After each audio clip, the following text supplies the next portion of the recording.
正当萧长坤为自己坑了周良运报仇雪恨的同时，还赚了20万的时候，坐在茶楼喝茶的叶晨心里不免有些疑惑。他早就看出刚才进周良运店里买东西的人是个骗子，可他不理解周良运为什么还买了他的东西。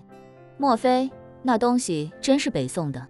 一念至此，叶晨几乎立刻笃定地暗存，以周叔叔在古董领域的造诣，绝对不可能在金陵古玩街打了眼，想必那件铜佛肯定是北宋的。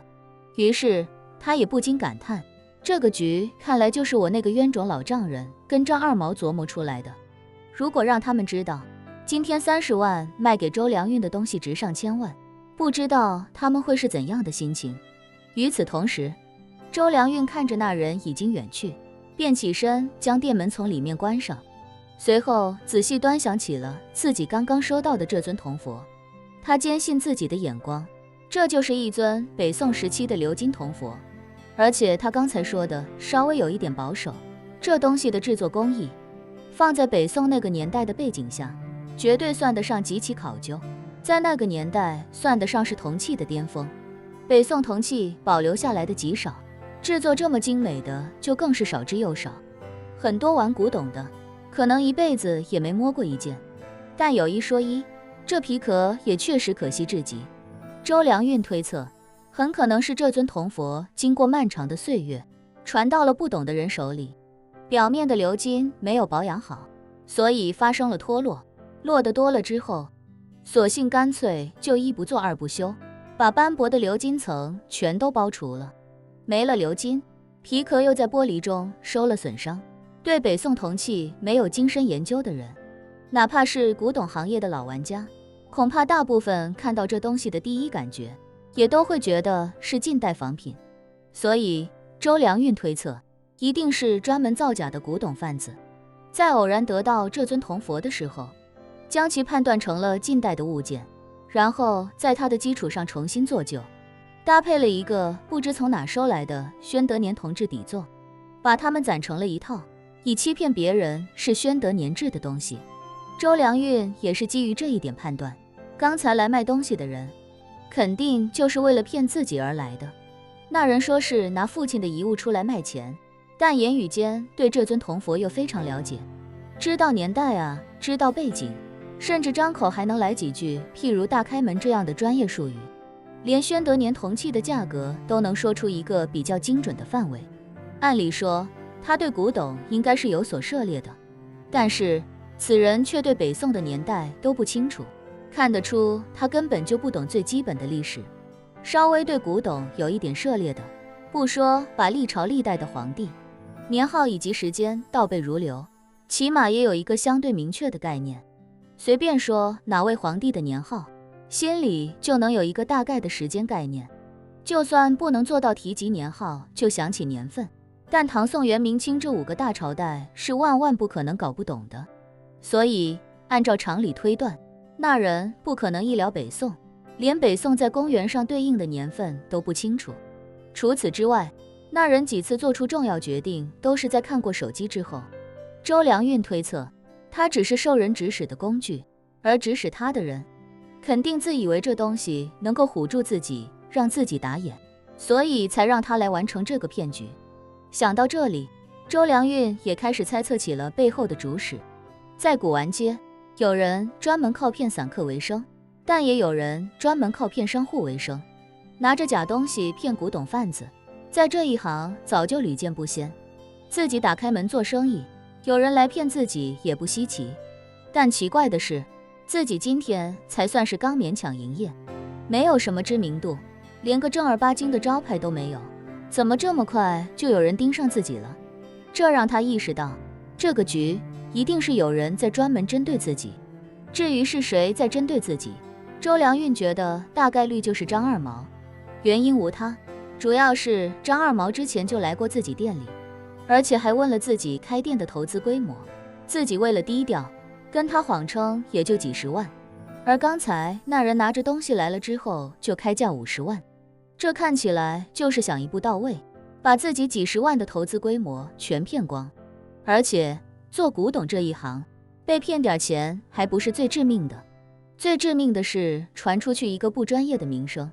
都知道你不专业，真正想出好东西的人肯定不会找你，找你的全是想骗你的骗子。而正因为都知道你不专业，真正想买好东西的人也不会找你，他怕你买了一堆假货还不知情，当做真货往外卖。所以做这种局的人，其用心之险恶，昭然若揭。不但想把自己的钱都骗光，还想让自己在金陵的古玩行业没有立锥之地。可是周良运心里泛起嘀咕，自己以前也没得罪过张二毛，他为什么要如此针对自己呢？更可笑的是，他针对自己做了个局，没想到却送了个北宋时期的好东西过来，这可真是闻所未闻。而他刚才之所以在那人面前说了实话，一来是他断定无论自己说什么，对方都肯定不会信；二来也是为了给将来留一份证据。在店铺天花板的4个角落，前店主走的时候，几套装在1楼的监控摄像头并没有拆走。用那店主的话说，当初买的时候一共才花了几百块钱，拆下来还要搬梯子费劲爬高不说，卖也卖不出去几个钱。毕竟都是好几年前买的东西了，好几年前才100-200块钱的摄像头，现在加起来100块也没人要，所以他就干脆做了个顺水人情，把监控软件的账号密码都给了周良运。刚才那一番对话里，周良运已经在监控记录下，把这铜佛的利害关系已经跟那人讲得一清二楚了，不仅把什么年代的东西大概值多少钱都说了，还给了对方1人1半的提议，可以说是厚道的超出整个古玩行业平均水平太多。他之所以告诉对方真相，也是看透了对方在玩阴谋，于是干脆将计就计玩个阳谋，该说的不该说的他全说了。就是因为对方不可能相信，所以他才说的苦口婆心，真诚无比。而对方根本不相信这东西是北宋的，他们只想着骗自己，所以无论自己怎么掏心掏肺，对方都一口咬定就要30万。而且在被告知东西的真实价值之后，依旧说出只要30万的话。所以有了这个证据链，万一对方得知真相再来找茬，自己也不用担心，这官司就算打到联合国，自己也不可能输。他做古董的时间长了，什么样的奇葩也都见过，所以防人之心一直都有，凡事也都考虑得相当周全。周良运在将刚才的监控视频全都下载到手机里之后，便做出一个决定，要尽快把这个铜佛出手。尽快出手的原因倒不是他缺钱，而是他意识到了有人不想让自己在古玩街立足。今天自己收了这尊铜佛，用不了多久，肯定就会有人在古玩街散布消息，让所有人都知道自己被骗了。自己要想打一场漂亮的翻身仗，空嘴说东西是北宋时期的没有用，不会有人相信。更何况这里的古董贩子周良运也清楚，专业水平达不到顶尖，所以最好的办法就是尽快把这尊铜佛出手。一旦顺利出手，自己在金陵古玩街的名气就能够一炮打响。至于打响名气会不会暴露身份，周良运并不担心。自己虽然是捡了个漏，但这种1000万人民币级别的漏，也就在金陵这种地方的古玩圈内能有点影响，放在全国来看都不算什么，更不用说欧美古董圈那动辄几千万、上亿美元单价的藏品了。张二毛给自己做的这个局，刚好能让自己在金陵打响名气，又不至于被传播得过于广泛，尺度拿捏简直完美。这都不是雪中送炭，这是下雪了，给送来一套有暖气的别墅。而与此同时，在张二毛车里的肖长坤也收到了张二毛小弟转来的30万人民币，下午才花9万8买的东西，傍晚就回来30万，20万零2千的利润，让肖长坤开心的手舞足蹈。普通人的人生总是难能收获多份快乐，让你挣钱的同时，往往会劳你的筋骨，伤你的尊严。多数时候是跪着挣钱，少有人跪着把钱塞进你的兜里。出去泡妞虽然会收获心理和生理上的快感，但花掉的钱又会让人控制不住的心疼，而且为了把这笔钱赚回来，后续还要投入更多的体力和脑力。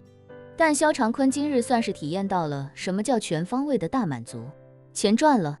而且是躺着挣的。更重要的是，赚了仇人的钱，还报了仇人的仇。这种好事，一般人很难遇得上，其难度等同于睡了仇人的老婆。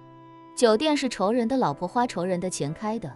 完事仇人的老婆还把仇人的钱都拿出来给了自己。心情大好的萧长坤不由得对张二毛大加称赞，笑着说道：哎呀，二毛，你可真是神了，连周良运都被你耍得团团转。你这脑子要是继续干古玩，整个古玩街谁能玩得过你？张二毛也是彻底松了口气，终归是不用自己出钱贴补萧长坤了，于是便恭维道：只要萧会长您满意就行。满意，相当满意。萧长坤哈哈笑道：钱到手了，下面是不是就该让整个金陵古玩行业都知道他周良运打眼的事了？那是当然。张二毛忙道：萧会长您放心，我都安排好了。说罢，他掏出手机给陈宇飞打了过去，电话一通，便立刻说道：周良运花30万把那尊铜佛买了，你可以对外好好宣传宣传了。